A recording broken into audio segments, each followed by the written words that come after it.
बिस्मिल्लाहिर्रहमानिर्रहीम। अस्सलाम वालेकुम dear student, my name is Mushtaq Ahmed, lecture of biology. Dear student, आज जो टॉपिक हम डिस्कस करने जा रहे हैं उसको हम ट्यूबर क्लासेस कहते हैं। तो ट्यूबर क्लासेस को आज हम डिटेल के साथ समझेंगे। डियर स्टूडेंट, ट्यूबर क्लासेस को हम किस तरह डिफाइन करेंगे? Tuber classes is a highly contagious chronic bacterial infection of lung. Tuber classes जो है ये एक highly contagious chronic bacterial infection है। किसकी? लंग्स की। डियर स्टूडेंट, ये जो इन्फेक्शन है ये कहाँ पर होता है?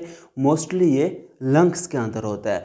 डियर स्टूडेंट, इस डिफिनीशन के अंदर आपको दो वर्ड्स नज़र आएंगे, एक है कंटेजियस और दूसरा है क्रॉनिक।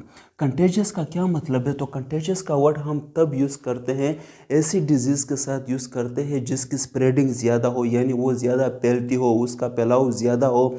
तो ऐसी डिजीज़ जो ज़्यादा फैलती हो, उसका फैलाव ज़्यादा हो, उसके साथ हम कौन सा वर्ड यूज़ करते हैं? कंटेजियस का। नो डियर स्टूडेंट, जो सेकंड वर्ड है जिसको हम कहते हैं क्रॉनिक, तो क्रॉनिक का जो वर्ड है वो हम ऐसी डिजीज़ के साथ यूज़ करते हैं जो डिजीज़ लॉन्ग टर्म के लिए हो, जो डिजीज़ ज़्यादा फेटल हो, ज़्यादा डेंजरस हो, जिसकी जल्दी ट्रीटमेंट नहीं होती। तो ऐसी डिजीज़ के साथ हम कौन सा वर्ड यूज़ करते हैं?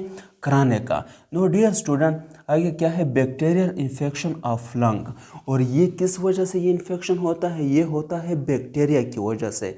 कहाँ पर होता है? मोस्टली ये लंग्स में होता है। But dear student, 15% of TB patients may develop the disease in an organ other than lungs, such as lymph nodes, GI tract, bones and joints. But dear student, mostly ये disease कहाँ पर होती है? Lungs में होती है, यानी ये इन्फेक्शन लंग्स में होता है।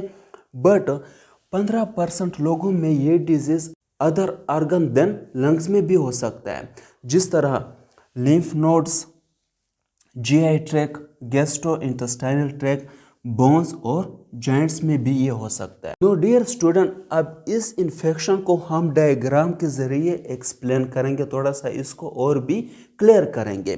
डियर स्टूडेंट, ये जो डायग्राम आपको नज़र आ रहा है ये किसका है? ये लंग्स का डायग्राम है। लंग्स के अंदर डिफरेंट पार्ट्स होते हैं, बट मेनली ये इन्फेक्शन कहाँ पर काज होता है? ये काज होता है कहाँ पर? एलियोलाई में। कहाँ पर? एलियोलाई में, जिसको हम कहते हैं एयर सैक। यहाँ पर आपको ग्रीन कलर में ये एयर सैक नज़र आ रहे होंगे, इसको हम कहते हैं एलियोलाई। और ये इन्फेक्शन कहाँ पर काज होता है? एलियोलाई के अंदर काज होता है। डियर स्टूडेंट, अब यहाँ पर क्वेश्चन अराइज होता है कि ये इन्फेक्शन काज किस तरह होता है? डियर स्टूडेंट, जिस तरह मैंने पहले जिक्र किया कि ये किसकी वजह से होता है? बैक्टीरिया की वजह से होता है। तो इस एलियोलाई में यानी इन एयर सैक के अंदर क्या आ जाती है? बैक्टीरिया आ जाती है। क्लियर? ये बैक्टीरिया जब इन एयर सैक के अंदर आ जाती है तो यहाँ पर ये क्या करती है? इन्फेक्शन काज करती है। अब डियर स्टूडेंट, ये इन्फेक्शन किस तरह काज करती है?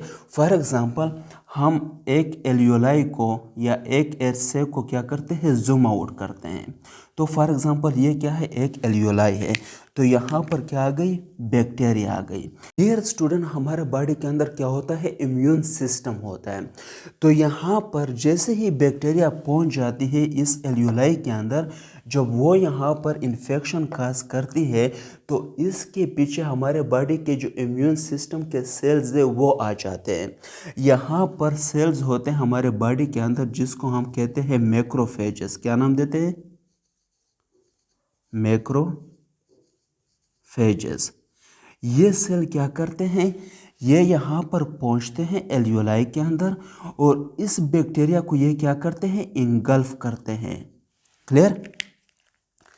अपने अंदर ये ले जाते हैं। जैसे ही ये इस बैक्टीरिया को इंगल्फ करते हैं, अंदर ले जाते हैं, तो यहाँ पर इस स्ट्रक्चर को हम नाम देते हैं किस चीज़ का? फेगोसोम्स का नाम देते हैं। क्लियर? डियर स्टूडेंट, जब माइक्रो ऑर्गेनिज्म सेल के अंदर होता है यानी सेल मेम्ब्रेन में वो फ्यूज होता है, तो ऐसे स्ट्रक्चर को हम क्या नाम देते हैं? फेगोसोम का। और ये किस प्रोसेस के थ्रू आता है? ये आता है फेगोसाइटोसिस प्रोसेस के थ्रू। फेगोसाइटोसिस का जो प्रोसेस है उसके थ्रू क्या बनता है? फेगोसोम बनता है। क्लियर? अब डियर स्टूडेंट, हमने लास्ट लेक्चर में एक डिजीज पढ़ी थी, निमोनिया। नमूनिया डिजीज़ के अंदर भी बैक्टीरिया जो है वो एलियोलाई के अंदर क्या करती है? इन्फेक्शन काज करती है। बट डियर स्टूडेंट वहाँ पर मैक्रोफेजेस जब बैक्टीरिया को इंगल्फ करती है तो वहाँ पर जब इंगल्फ करती है तो वो बैक्टीरिया को क्या कर देते हैं, मार देते हैं। क्लियर? यानी वहाँ पर फाइट शुरू होती है और फाइट के रिजल्ट में वो बर्स्ट अप हो जाते हैं, यानी वो पट जाते हैं। जब वो पट जाते हैं तो ये बैक्टीरिया और ये सेल, इसके साइटोप्लाज्म के अंदर जितना भी फ्लूइड होता है वो बाहर आ जाता है। Clear?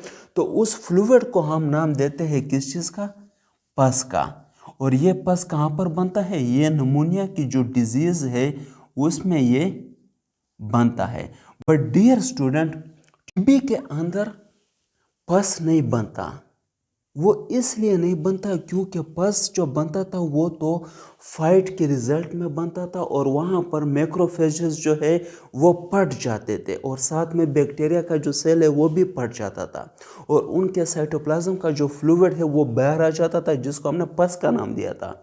But dear student, TB के अंदर इस तरह नहीं होता। टीबी के अंदर ये बैक्टीरिया जो है यानी कि मैक्रोफेजेस जो है वो बैक्टीरिया को किल नहीं करते।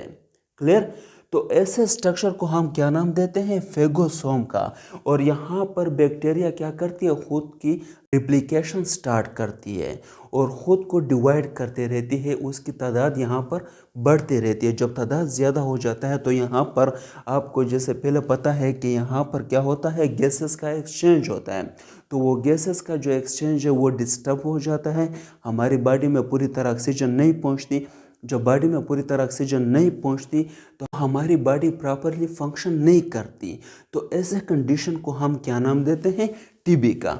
नो डियर स्टूडेंट, अब अगर हम इसके काजेस के बारे में बात करें तो ये जिस बैक्टीरिया की वजह से काज होती है उस बैक्टीरिया को हम नाम देते हैं माइकोबैक्टीरियम ट्यूबरक्लोसिस। ऐसे बैक्टीरिया को हम क्या कहते हैं?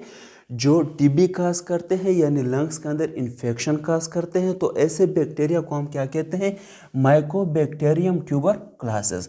नो डियर स्टूडेंट, इसी तरह अगर हम इसकी ट्रांसमिशन के बारे में बात करें यानी ये फैलती किस तरह है, ये फैलती है एयरबर्न और ड्रॉपलेट के जरिए। अब डियर स्टूडेंट, यहाँ पर बहुत सारे स्टूडेंट कंफ्यूज रहते हैं कि एयरबर्न क्या है, व्हाट इज एयरबर्न, और ड्रॉपलेट क्या है, इसका क्या मतलब है। डियर स्टूडेंट, ऐसी डिजीज़ जो एयर के ज़रिए ट्रांसफ़र होती है यानी एयर के ज़रिए उनकी ट्रांसमिशन होती है, वो फैलती है, उनकी स्प्रेडिंग होती है, तो ऐसी डिजीज़ को हम कहते हैं एयरबर्न। और डियर स्टूडेंट, यहाँ पर ड्रॉपलेट का क्या मतलब है? जब किसी को लंग इन्फेक्शन होगा यानी किसी को टीबी होगी तो उसको कफिंग ज़्यादा आएगी। जब वो ज़्यादा खांसेगा तो खांसने के साथ उसके ओरल कैविटी के अंदर जो सलाविया है और म्यूकस है तो उसके ड्रॉप्स भी बाहर आएंगे और इसी ड्रॉप्स के अंदर ये बैक्टीरिया होती है। तो बैक्टीरिया भी इस ड्रॉप के साथ क्या होती है? बाहर आ जाती है। क्लियर? और इसी तरह वो एयर में आ जाती है। क्लियर? और एयर के अंदर अगर वहाँ पर कोई करीब होगा यानी जो बंदा इन्फेक्टेड है उसके साथ अगर कोई करीब होगा हेल्थी इंसान, तो एयर के ज़रिए ये जो ड्रॉप्स है ये उस तक पहुंच जाते हैं और वो इनहेल करता है इन ड्रॉप्स को। जब वो इनहेल करता है तो वो फिर क्या हो जाता है? उसको भी इन्फेक्शन हो जाती है। नो डियर स्टूडेंट, इसी तरह अगर हम इसके सिम्टम्स की बात करें यानी कौन कौन से अलामात होते हैं टीबी के अंदर, तो इसमें डियर स्टूडेंट आपको ब्लड इन स्प्यूटम, इसका क्या मतलब है? Blood in sputum. Dear student, जब टीबी के मरीज कफिंग करते यानी खांसते हैं तो वो एक थिक फ्लूइड रिलीज करते हैं। क्या रिलीज करते हैं? एक थिक येलोश फ्लूइड होता है। क्लियर? तो इस फ्लूइड के अंदर डियर स्टूडेंट उसको ब्लड मिलता है यानी उसके फ्लूइड में क्या होगा? ब्लड होगा। जब वो खांसेगा वो फ्लूइड को खारिज करेगा तो उस फ्लूइड के अंदर उसको ब्लड के ड्रॉप्स मिलेंगे। डियर स्टूडेंट, नेक्स्ट क्या है? चेस्ट पेन, उसको चेस्ट के अंदर पेन होगा, दर्द होगा। जब वो कफिंग करेगा तो और भी ज़्यादा पेन होगा। नो डियर स्टूडेंट, इसी तरह लॉस ऑफ एपिटाइट यानी उसको भूख कम लगेगी, भूख उसकी ख़त्म हो जाएगी। इसी तरह क्या है? वेट लॉस, तो ऑटोमेटिकली जब किसी इंसान को भूख नहीं लगता तो उसका वेट क्या हो जाता है, कम हो जाता है। इसी तरह उसको फीवर होगा यानी उसको बुखार भी होगा और उसके साथ उसको कफिंग भी होगी यानी उसको खांसी भी आएगी। और डियर स्टूडेंट, यहाँ पर एक बात याद रखना कि टीबी के अंदर जो कफिंग है वो लॉन्ग टाइम के लिए होता है यानी ज़्यादा लंबे अरसे तक उस इंसान को कफिंग आएगी, वो ज़्यादा अरसे तक खांसेगा। नो डियर स्टूडेंट, अब हम बात करते हैं किसकी, रिस्क फैक्टर की। रिस्क फैक्टर का क्या मतलब है, तो ये ऐसे फैक्टर्स होते हैं जिसकी वजह से टीबी के चांसेस बढ़ जाते हैं। इसमें जो सबसे पहला फैक्टर है वो क्या है, पॉवर्टी। पॉवर्टी का क्या मतलब है, गुर्बत, यानी कि एक इंसान के पास जब पैसे नहीं होते तो वो अपने लिए बैलेंस डाइट नहीं खरीद सकता। जब वो अपने लिए बैलेंस डाइट नहीं खरीद सकता तो उसका इम्यून सिस्टम क्या होगा, वीक होगा। जब उसका इम्यून सिस्टम वीक होगा तो ऑटोमेटिकली जो बैक्टीरिया है वो इसमें आसानी से इन्फेक्शन काज करेगी। इसी तरह डियर स्टूडेंट, जो नेक्स्ट है वो क्या है, एड्स। एड्स की जो बीमारी है ये भी इम्यून सिस्टम को वीक करती है। इसी तरह डियर स्टूडेंट, जो थर्ड वन है वो क्या है, वीक इम्यून सिस्टम, यानी जिस इंसान का इम्यून सिस्टम वीक होगा तो उसमें ये इन्फेक्शन जल्दी काज होगा। डियर स्टूडेंट, जो नेक्स्ट है वो क्या है, migration from a country with A high number of cases, यानी ऐसे कंट्री में हिजरत करना, माइग्रेशन करना जहाँ पर पहले से ही हाई नंबर के केसेस हो, यानी वहाँ पर केसेस ज़्यादा हो तो वहाँ पर चांसेस ज़्यादा है टीबी के। डियर स्टूडेंट, इसी तरह अगर हम प्रिवेंशन की बात करें यानी इससे हम खुद को किस तरह बचा सकते हैं, तो इसमें जो सबसे पहले है वो क्या है, BCG। BCG डियर स्टूडेंट ये क्या है, ये वैक्सीन है, वैक्सीन। और ये हिफाजती वैक्सीन होते हैं, ज़्यादातर ये बच्चों को दी जाती है ताकि बच्चे जो है वो फ्यूचर में टीबी से क्या हो, महफूज हो। Dear student, BCG stand for bacillus Calmette Guerin, ये जो है ये साइंटिस्ट का नाम है जिन्होंने BCG वैक्सीन को डिस्कवर किया। इसी तरह डियर स्टूडेंट, जो सेकंड है वो क्या है, आइसोलेटिंग इन्फेक्शस पेशेंट, यानी ऐसे पेशेंट, ऐसे बीमार लोग जो इन्फेक्टेड है उनको अलग करना। डियर स्टूडेंट, पहले मैंने बताया था कि ये जो डिजीज़ है ये क्या है, एयर बर्न डिजीज़ है, यानी ये एयर के थ्रू इसकी ट्रांसमिशन होती है। तो अगर आप लोगों को, जो इन्फेक्टेड लोग हैं उनको आप अलग नहीं करोगे तो ये इन्फेक्शन आपको जल्दी हो सकता है। डियर स्टूडेंट, जो थर्ड वन है वो क्या है, इम्प्रूविंग हाइजीनिक कंडीशन, यानी सफाई का ख्याल रखना, क्योंकि जितना आप सफाई का ख्याल रखोगे तो उतना ही आप अपने आप को इससे बचा पाओगे। इसी तरह डियर स्टूडेंट, जो लास्ट वन है वो क्या है, प्रॉपरली बॉइल्ड मिल्क, यानी मिल्क जो है उनको आपने प्रॉपर बॉयल करना है ताकि अगर उसमें बैक्टीरिया हो तो वो बैक्टीरिया क्या हो जाए, वो ख़त्म हो जाए। तो इसलिए अपने मिल्क को क्या करना है, प्रॉपरली उसको बॉयल करना है। डियर स्टूडेंट, इसकी ट्रीटमेंट क्या है, तो इसकी ट्रीटमेंट जो है वो क्या है, वो एंटीबायोटिक है। क्लियर, एंटीबायोटिक मोस्टली हम किसके खिलाफ लेते हैं, बैक्टीरिया के खिलाफ लेते हैं। क्लियर, तो बैक्टीरिया के खिलाफ आपने क्या लेनी है, एंटीबायोटिक लेनी है। डियर स्टूडेंट, अगर किसी को समझ नहीं आया तो वो कमेंट में मुझसे पूछ सकते हैं, मैं दोबारा उस चीज़ को एक्सप्लेन करूँगा। Thank you very much.